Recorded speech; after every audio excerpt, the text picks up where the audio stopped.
Great to see you, Kevin. I mean, it's been now 4 months, 5 months since we've last seen each other. I know you've missed me because every time we spoke on the phone, but I've missed you so much. But it's great to welcome the BigChange ambassador, but much more than an ambassador. You've been really helping me, coaching me over the last 4 months over the phone, just on leadership, because I really want to be the best leader, and I've learned so much from you over the period of time we've been working together. But how did you become a great leader? Because depends who you talk to. Who helped you? Who coached you? But I don't think you're just born. They say you're a born leader. I think that's something like a lot of sayings that people say. Oh, he was a born leader. I think there's more to it than that. I think what happened with me was I learned at a very young age, mainly through my father. He always said, son, you go and learn from him. And he might send me to work at the market stall in Doncaster, where I was born. You go and learn from him. And a lot of kids would think, what can you learn in the market stall in Doncaster? I tell you, you meet the world there.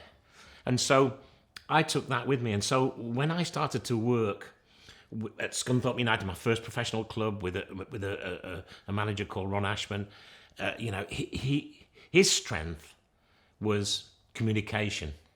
He was so good at talking to you that everybody felt they knew where they stood with him. So that was the thing. He wasn't great when we lost. He was a great winner. When we lost, the whole world went down. So you learn, maybe try not to be like that if you lose a game. And then, of course, I had the pleasure of working with managers like Sir Alf Ramsey, my first 2 England caps. So you're going in there. This man's won the World Cup in '66 for England.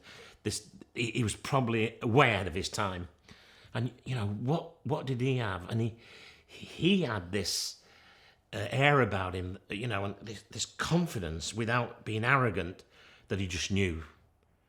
He knew what he was doing, and you felt so comfortable following him. So when you do that with everybody, Bill Shankly, absolutely, guys, this game, and you are here for those people out there, making you realise that, it's not about just going out playing on pitch, you're part of a community. So he took the game and said, first and foremost, you're part of the Liverpool community, and you actually play for Liverpool Football Club.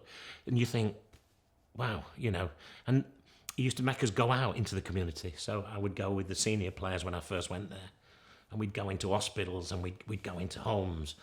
And so you, as I was then just a 19-year-old kid, you're looking, and the older players are teaching me how to go into a hospital when kids aren't very well, how to communicate with the fans at these things you have when they can get quite volatile with players, and actually say, I thought you were rubbish last week, and, you've got to take it. So all the people I ever met, and I learned at a very young age that everybody came into your life for a reason.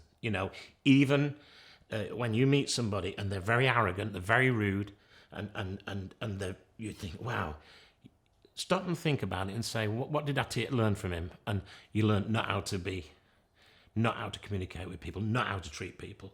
So even though it's a bad experience, take the lesson from it. And so when you do that often enough, I became a leader I suddenly found myself captain of England, because I probably was the best player in the team, so they made you captain. So now, it's not just flicking a coin up. You've actually, when things aren't going right in the 90 minutes that you're on the field, you're the manager out there. You're the one who's got to take the responsibility. Hey, guys, you've got to push up, and you've got to do this, and you've got to work hard, or whatever. So, you learn from everybody. I'm sure it's the same in business, the people you deal with.